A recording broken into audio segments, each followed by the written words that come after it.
Yes, I wanted, to ask Will what could be great to bring in order not to bring useless stuff and to just the essential. That's a good idea, but then not to leave something out. Like, I think it is good for your sons to bring something special to them that we call it show and tell. Show something special and tell us about it. Yeah, And absolutely. they will be, it's their view as much as whatever Will sees. So having at least one laptop that can capture the video, and as they type something and they take pictures, we want to capture those pictures. Yes.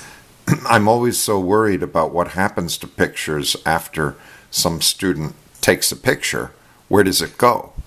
And so there'll be a sharing place that will help others. And then I think, particularly with boys, it's often the ability to describe a photo. Sometimes when you ask a child or a young person, tell me what happened. What did you see? What are you thinking about?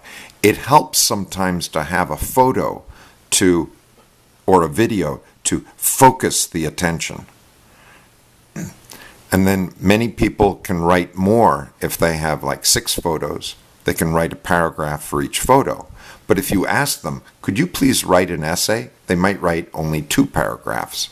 But if you give them 6 photos, they will write and they will write. They will respond somehow. So that's why I think it's good for your children to bring something. Absolutely. And also be ready to capture something. What I'm interested in is having someone record what Will says, because teachers can listen to the way that Will asks questions, and they will learn, oh, that's not how I do it. I usually tell students to do something. But often what Will does is he says, what do you think needs to happen now? He told me that. This is great. This is great. And I think it helps. It helps them to develop, criticism, ponderation, and also to exchange ideas, not only to execute. Because what I see that the education I received, and many of us, were just obedience. Yes, that's right. We learned how to be obedient. Obedient, and this wouldn't develop discussions, confrontation, assessment, nothing, just obedience, just like soldiers. And I've suffered a lot because I couldn't raise my word, Right.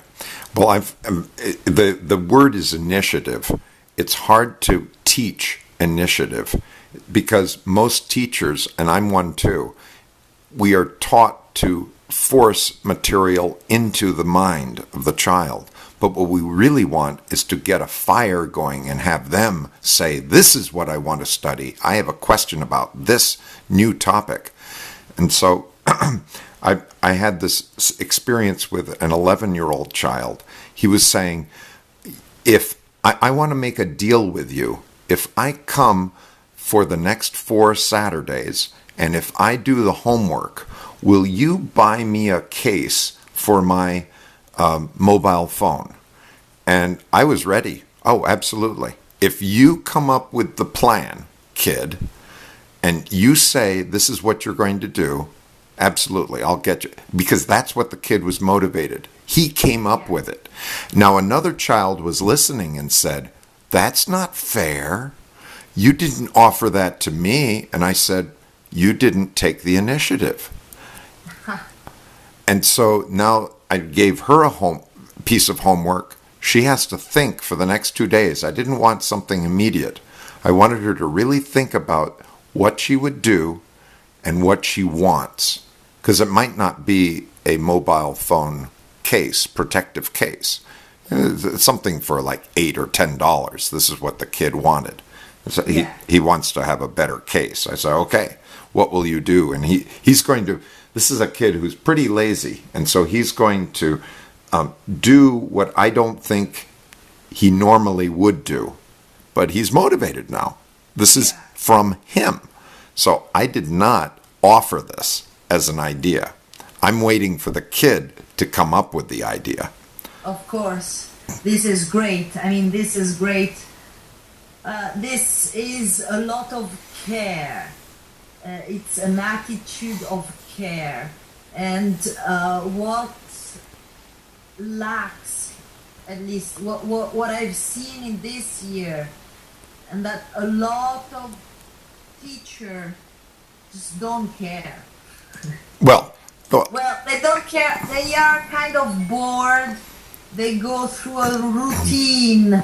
They repeat, and the students are not interested.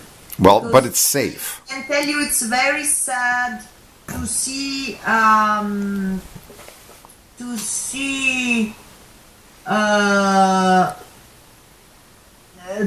Matteo every day when coming back home.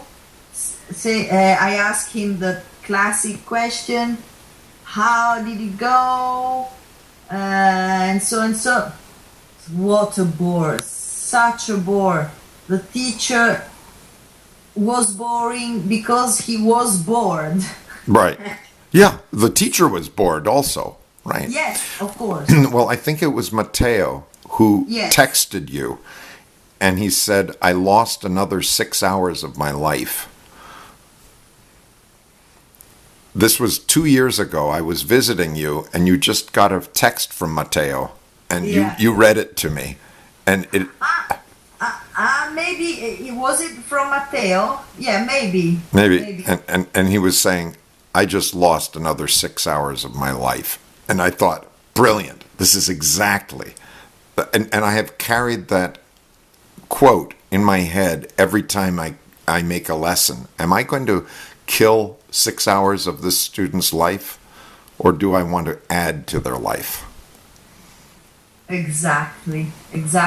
And study can be so interesting, so challenging, so also nourishing. I mean, the whole system here, the teaching system in the school dates from the fascismo.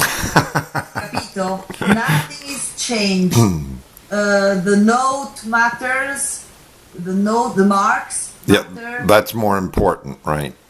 Oh, and it's not about the student questions, the student passions, nothing.